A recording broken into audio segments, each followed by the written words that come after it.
James. Mueller. John Mueller. Not bad, huh? All right, Throwback Thursday. We're feeling good today. We pay tribute to the man, the icon, the legend, Bond. James Bond. The reason? It was 51 years ago today that Dr. No, the very first James Bond film, hit theaters here in the United States. My name is Bond. James Bond. My instructions were implicit. I was to leave for Jamaica in 2 hours. License to kill. The year 1963, the mission introduced American moviegoers to a secret agent who liked his martinis shaken, not stirred, his cars fast, and his women beautiful and dangerous. Bond was played by Sean Connery, and the so-called Bond girl was Honey Ryder, played by Ursula Andress. Yes, her name is a double entendre, and her voice isn't even hers. Andress had a heavy Swiss accent, so a voice actress read her lines and was dubbed into the film. This scene was voted #1 in the 100 greatest sexiest moments by fans in the UK. There may have been many incarnations of James Bond over the years, but the very first one actually appeared on the small screen. Yeah, 1954, when CBS paid a British author named Ian Fleming $1,000 to make his novel Casino Royale into a 1-hour live TV adventure. It starred American actor Barry Nelson as Bond, and in this version, Bond became an American and was even called Jimmy by several characters. But the first actor to bring Bond to the big screen was Sean Connery.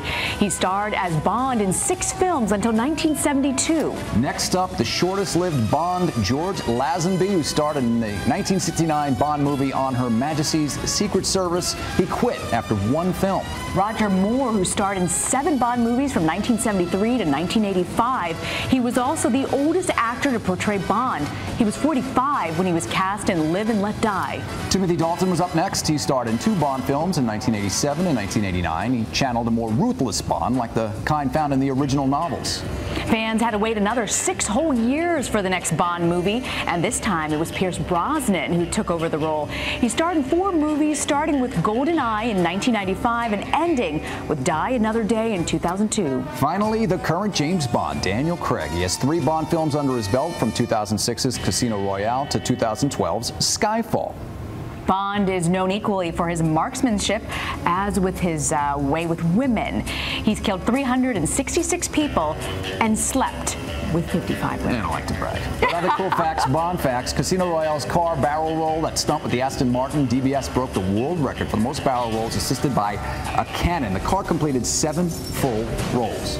And from The Spy Who Loved Me, the actor who played Jaws could only keep those teeth in for about 30 seconds at a time. The chain he bit through in the scene, it was made of licorice. That was a great scene. Bond could do things that most men can't, and that's part of his appeal. Yeah, well, he was helped along the way by some pretty cool toys, like this little ride in The Spy Who Loved Me. It's a Lotus Esprit with a unique feature. It can convert into a submarine. Pretty handy. Gotta get me one of those.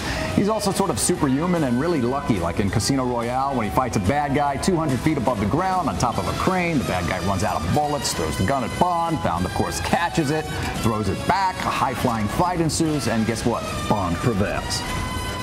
Kind of enjoyed this Bond thing. You know, if I'm James Bond, that would make you a Bond girl. It's probably the only time in my life somebody would think of me as a Bond girl, John.